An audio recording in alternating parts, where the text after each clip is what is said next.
Presiden Joko Widodo menyoroti penanganan stunting di Indonesia.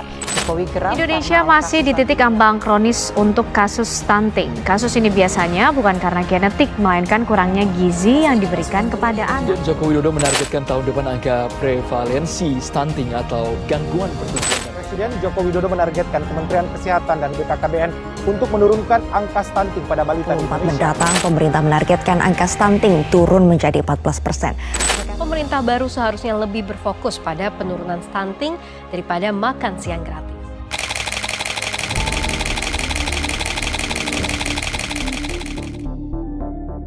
Mewujudkan generasi emas Indonesia pada tahun 2045 bukanlah tugas yang mudah. Terutama dengan adanya masalah stunting yang masih terus terjadi pada banyak balita dan anak di Indonesia.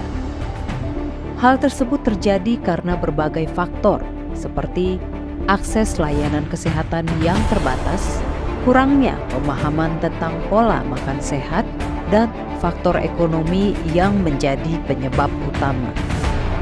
Ini adalah tantangan yang perlu diatasi untuk memastikan bahwa setiap anak memiliki kesempatan yang sama untuk tumbuh dan berkembang secara sehat. Stunting sendiri merupakan kondisi di mana anak memiliki gangguan pertumbuhan fisik yang menyebabkan tinggi badan mereka lebih rendah dari anak seusianya yang sehat. Dapat kita lihat di Indonesia sendiri memiliki angka stunting yang masih terbilang cukup tinggi, yaitu dengan prevalensi stunting 30,8% pada tahun 2018 menjadi 17,8% pada tahun 2023.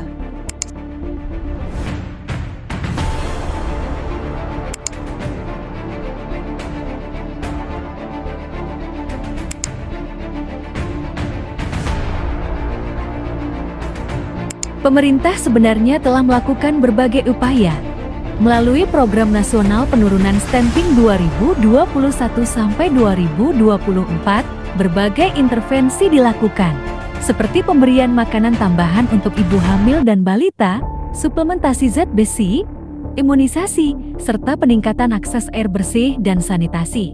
Program 1000 Hari Pertama Kehidupan juga menjadi fokus penting untuk memastikan gizi ibu dan anak terpenuhi sejak dini. Untuk mengatasi masalah stunting di Indonesia, ada 3 alternatif kebijakan yang dapat dijalankan. Alternatif pertama, Kampung Gizi Terpadu berbasis pangan lokal. Program ini mengajak masyarakat memanfaatkan bahan pangan lokal seperti ikan, telur, kelor, dan umbi-umbian. Setiap kampung membentuk dapur gizi yang dikelola kader posyandu dan kelompok PKK untuk menyediakan makanan bergizi bagi ibu hamil, menyusui, dan balita. Kelebihannya, program ini murah, mudah diterapkan, dan meningkatkan kemandirian pangan masyarakat. Namun, tantangannya adalah perlunya koordinasi lintas sektor dan pendampingan berkelanjutan agar dapur gizi tetap aktif dan produktif. Alternatif kedua, program Posyandu Digital Gizi Cerdas. Melalui aplikasi sederhana, ibu-ibu dapat mencatat berat dan tinggi anak, menerima notifikasi gizi harian, serta melakukan konsultasi daring dengan tenaga gizi di puskesmas. Aplikasi ini juga dapat memetakan daerah rawan stunting secara real time. Kelebihannya adalah deteksi dini menjadi lebih cepat dan data gizi anak lebih akurat. Namun, kelemahannya, program ini memerlukan pelatihan digital bagi kader dan masyarakat, serta bisa terkendala di daerah dengan jaringan internet yang lemah. Alternatif ketiga, Sekolah Gizi untuk Calon Ibu dan Remaja Putri.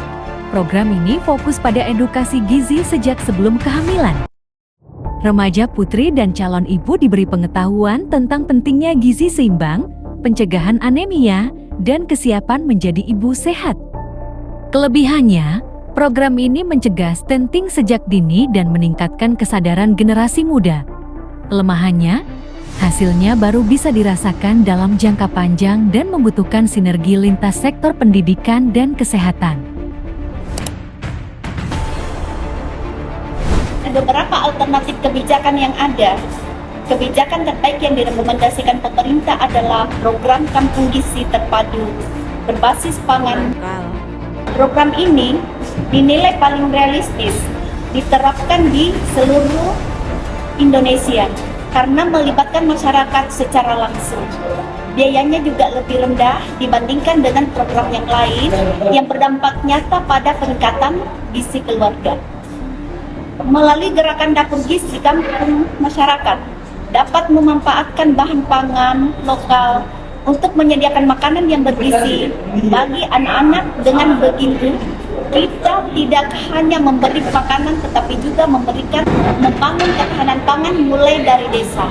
Namun program ini juga memiliki beberapa tantangan, diperlukan pandangan yang berkelanjutan, koordinasi lintas sektor, dan komitmen masyarakat agar kegiatan ini terus berjalan.